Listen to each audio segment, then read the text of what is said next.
The complex was on fire. Well, I woke up to go get me a cold pop. And then I thought somebody was barbecuing. I said, oh, Lord Jesus, it's a fire. Then I ran out. I didn't grab no shoes or nothing, Jesus. I ran for my life. And then the smoke got her. I got bronchitis. Ain't nobody got time for that. Ain't nobody got... Alright, who's ready? I know I only got these three.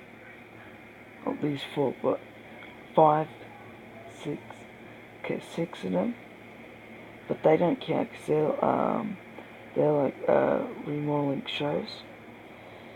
So we got these 3 left. So yeah, without further ado, let's get right to a creepy Christmas story. The final one. This is the final video. It was November of 2006. I was a 16-year-old kid living in the town of Altoona, Iowa. I went to bed early one night because I had to work the early shift at McDonald's. As I slept, I had a dream that I was running through downtown Des Moines, but I wasn't on a jog. I was It's a different guy's time. running from something. As I ran around the corner of a building, I came face to face with my pursuer.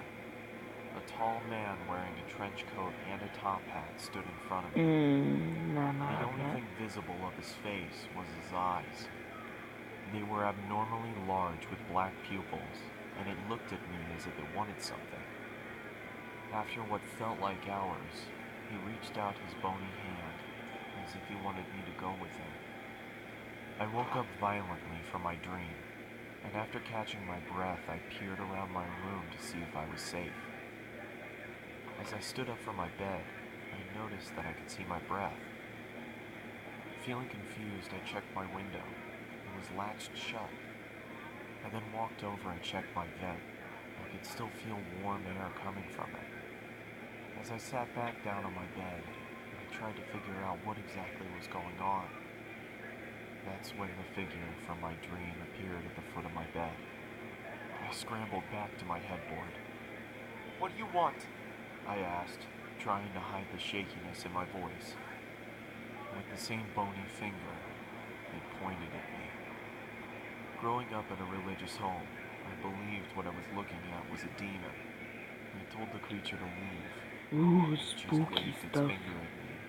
With a low voice, it spoke to me. "Never leave. Always here." Why don't you, try to stop me, punk? You gonna leave tomorrow. What you gonna do about it, screamed loudly and disappeared. A feeling of nausea came over me, and I I was about to vomited be on mad the if they floor. played like screaming. The last thing I remember was cleaning myself up and waking up to my alarm. It's been about a month since I had seen the top hat wearing man in my bedroom. The Christmas season was in full effect. My parents weren't home because they got invited to some kind of event, so it was only me and my 3 sisters at home.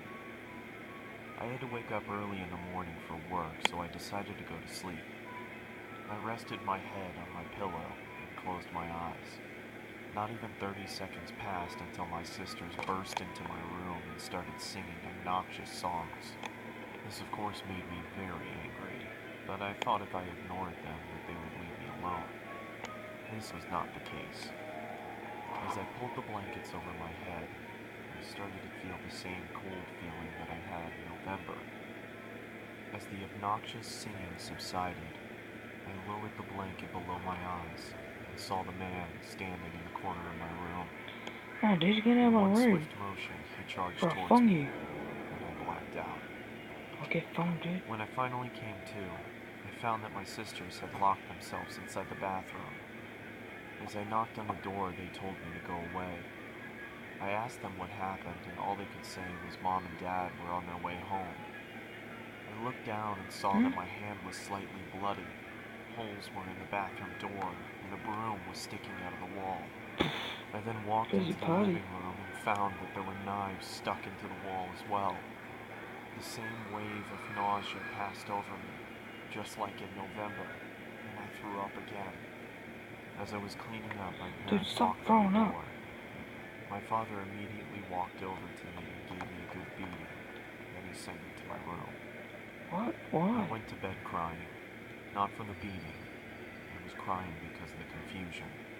I had no idea what was going Yeah, I'd be on. pretty confused.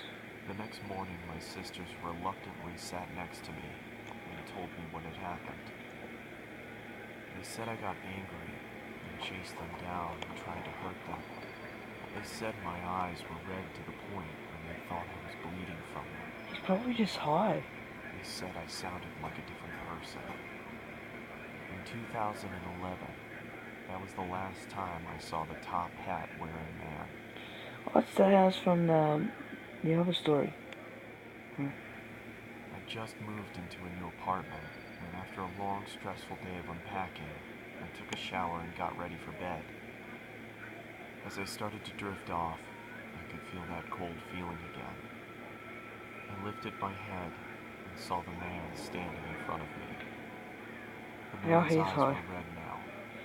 Dude, With a low if you don't voice, stop harassing just me, like on that mate, November I'm night, gonna phone he looked at you. me and said, "Never leave. Shut up, dude, I'm gonna phone you. Always here." Dude, you're about to cop a phone. Phone, alright? That one seemed a little bit far-fetched. Let's move on to the next one. I don't remember ever pressing like, but apparently I did. A scary vacation story, number 3. We got one more after.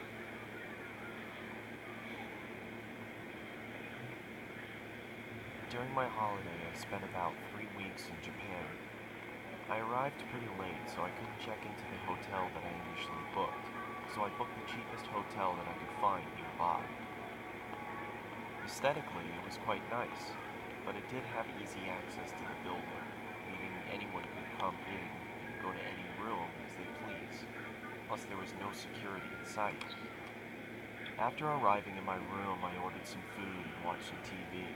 I was still pretty jet-lagged from the flight, so I started to get ready for bed.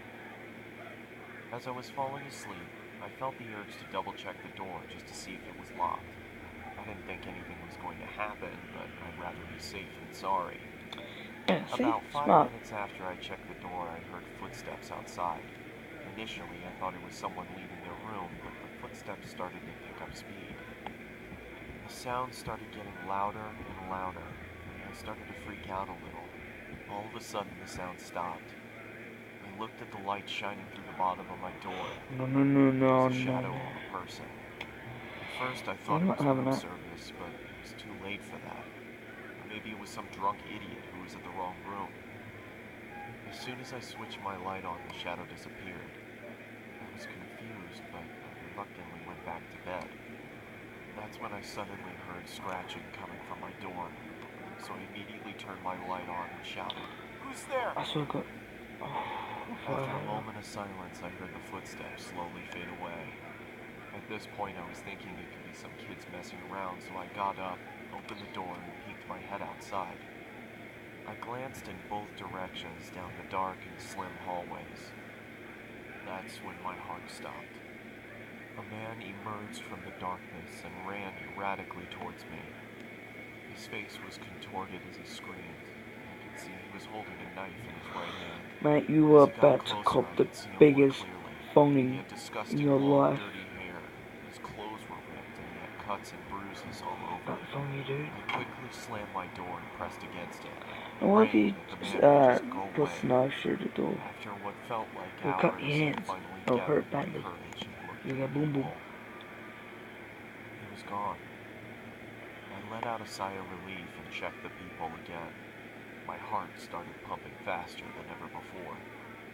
He was right in front of the door. Mate, you really He want was to get this wearing phone a in, don't you? maniacal smile on his face, and all of a sudden he raised his knife and yelled, "I'm gonna fucking kill you!" And I'm gonna I phone jumped you. back and kept my eyes locked on the bottom of the door as I Dude, backed up to my bed. phoning is I way grabbed worse. my phone and Okay, started getting dialing phoned, the police. trust me, is way As I worse than raised the getting phone killed. to my ear, Especially by an I saw that the Australian. shadow was gone. Alright? When the police arrived, I tried to explain what happened, and they checked the security cameras. They almost Bloody immediately Asians. recognized the man. He'd been doing this to people for a while now, and the police had been trying to track him down for months. After a long night of no sleep, I finally arrived at the right hotel that I had booked initially in Tokyo. guy was still on my mind. I thought the chances of him being here were pretty slim, so I didn't bother locking my door that night. At 12:05 a.m., I woke up to a big bang next to me. I turned around to see the same guy Alright, passed out mate. on the floor, with a knife in hand. This is the last I was in straw. shock. I'm going Didn't to find him. phone you. I quickly ran out What the the room hell? and How walked did he even inside. pass out? The cops came and he was finally arrested. Let's just say I'm always going to be locking my doors from now And on. wearing thongs.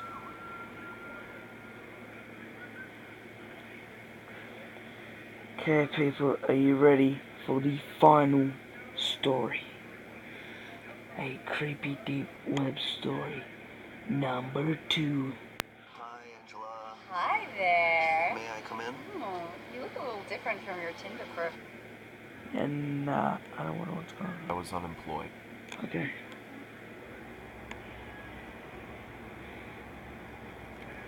Don't freak out, because I've heard so many people say this one. It's like the I was scary 26 story. years old, and I was unemployed. Feeling unfulfilled by the monotony of a job life, I decided I would try my hand at working from home. So my days and nights comprised me of surfing the internet for any jobs I could get. I was a big procrastinator, so more often than not I'd stray away and waste time doing other things. PewDiePie. One day, I came across talk about the deep web while on Reddit. I felt amused by the people talking about it as if it was something so scary, and decided I'd look into it. It was stupid of me to go on it in the first place, but I made it even sillier by deciding to check it out late at night. It was about 2 a.m. and I came across a website where you could chat with someone anonymously. The person I got was a woman. She was in her early 20s and very pretty. She sat with her head in her hands, looking playful into the webcam while batting her eyes. I had no desire to turn my camera on and started our chat, thinking that while I didn't come across anything scary, I could befriend this pretty girl. It sounded like a better deal anyway. She told me to turn the camera on, but I ignored that request and tried to get her to talk. She finally did after some prodding, but I noticed how guarded she was. I also noticed how after every message I sent, her eyes would look off camera, either to her side or somewhere behind her computer.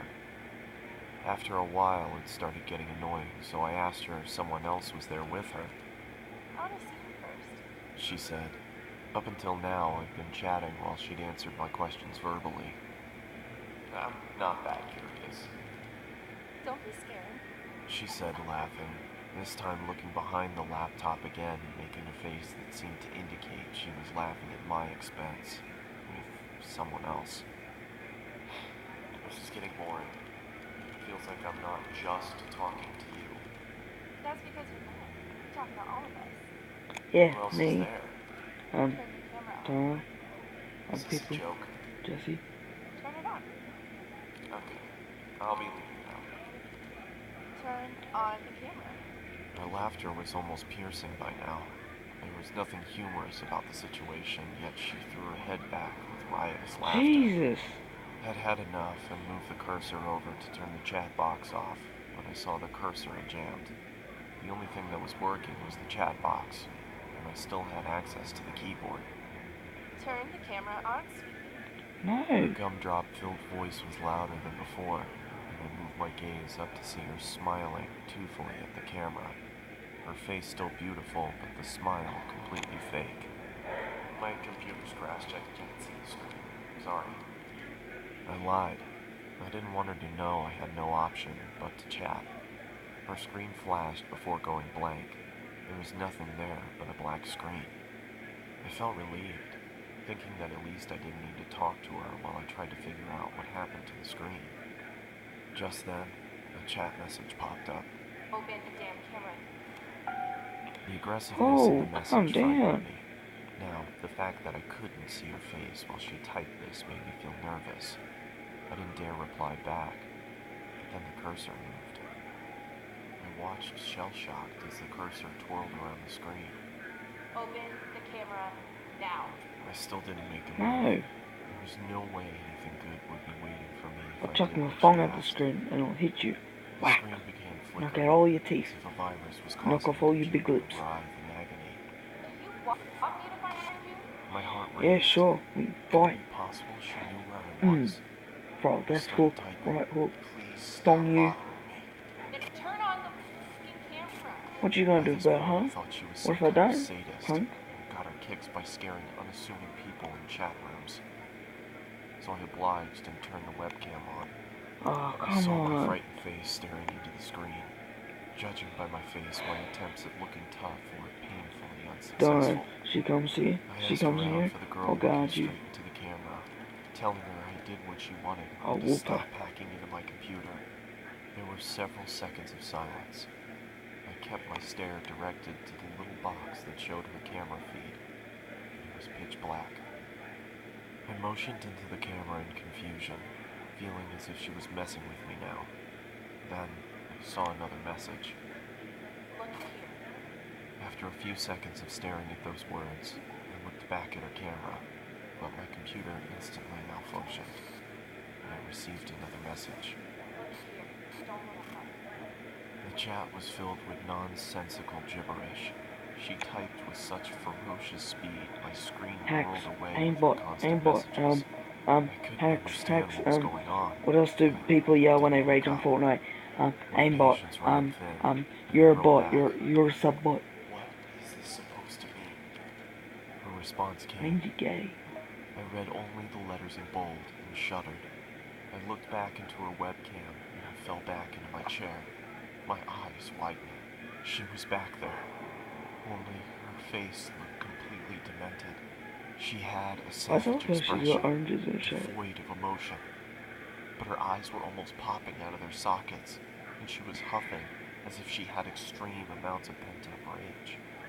The way she looked directly into the camera made me feel she despised me with all of her being. There was no amusement there anymore. Her camera went What blank amusement again, was there in the first place? and the chat popped up. My heart stopped again. For a split second, there had been the same blackness, only for the lights to come back on. She wasn't alone anymore. There was a man next to her with a black mask on. He made no movements other than look into the camera like the girl. The girl's neck creaked to her side. It looked like it was causing her pain. And then the lights went out again. The chat resumed. This time, I screamed in fright and fell off my chair. There was another man with them now. He was standing next to the girl with the original one on the other side. This man had the same mask on, but his hands were grasping the girl's shoulders. Even with the subpar quality of the webcam, I could see the force with which the man dug his hands into the girl. It looked like he could rip her in two. The girl, however, had a huge grin on her face. Her eyes were mad with glee, or so it looked. Her teeth were perfectly lined up as her mouth spread into that toothy grin, but I could see she was in pain. Even with the smallest sign of her smile fading, the man clenched his hands even tighter than before, which made her smile even wider. All three of them were shaking, as if it was extremely cold where they were. After a couple seconds, I realized they were shuddering, like trying to hold back laughter. "What are you laughing at?" I yelled into the screen. Oh. They didn't answer, and continued to tremor with concealed hilarity. "What is so damn funny?" I bellowed. They stopped What's your new shaking. subscriber account? Within a couple seconds, the screen went black again. When it turned back on, the man no longer grasped the girl's shoulder. Neither was she smiling. All three pointed into the camera. Upon a closer look, I understood that they Oh, weren't pointing mother at me. trucker. They were pointing behind me. Freaking I fricker. didn't need to look What? back and could see myself in the webcam. There was someone peeking from behind me. It was another man in a mask, and according to what I saw in my webcam, he was with me in my room, right behind me. I turned around quickly, but saw nothing where I had seen him in the webcam. I turned back towards the screen and, to my bewilderment, saw a third man in the girl's chat box. It was the same man I had just seen standing in my room. Now, All three had their hands on the girl and were gripping tight. The girl wasn't laughing anymore. She had a look of utter devastation. A tear was dropping from her eye, but it wasn't just a tear. It was blood trickling down her eye socket. She then mouthed the words, "Help me," and the next second she screamed as if her lungs were being ripped off as the screen went black. I immediately got up and pulled the plug out of my computer and backed out of the room. Why you do For that a now? couple seconds, I swear I heard her screams, even though the computer was unplugged. The room went quiet, but I was too devastated to stay there and ran out of my house despite it being 3 a.m. I caught a cab and went over to my friends, who had to talk me down for an hour before I could be calmed. I returned back to my house with my friend a day later. Everything was the same, and after thoroughly checking around the house, we concluded that there was no one there, nor was there a sign of anyone ever having broken in. I've never gone back to the deep web. My friend suggested it might have been some prank by computer hackers, but the way that girl shrieked, the terror she had on her face, it convinced me she had been a victim herself. I wondered if I had stayed on for longer, if I would have become a victim too. Could those men have found me? Was there really someone in the room with me? There was nothing I could do, because there was nothing concrete to report to the police. What I did do was throw the computer out and buy a new one. There was no way I could even open it back up after what happened. Why is it on now? Okay. I hope you enjoyed this series. I know I've been spamming you. I just wanted to get it done and out of the way. That last story was creepy. But yeah, I really hope you enjoyed the series. I have finally finished it so I can go back to doing other stuff. And yeah, I shall see you all in the next video in the morning. Bronchitis. Ain't nobody got time for that. Ain't nobody got time for that. Ain't nobody got time for that. Ain't nobody got time. Ain't nobody got time. Ain't nobody got time for that. Ain't nobody got time for that. Ain't nobody got time for that. Ain't nobody got time. Ain't nobody got time. Ain't nobody got time for that. Ain't nobody got time for that. Ain't nobody got time for that. Ain't nobody got time. Ain't nobody got time. Ain't nobody got time for that. Well, I woke up to go give me a cold pop. Then I thought somebody was barbecuing. I said, "Oh Lord Jesus, it's a fire." Then I ran out. I didn't grab no shoes or nothing, Jesus. I ran for my life. Ain't nobody got time for that.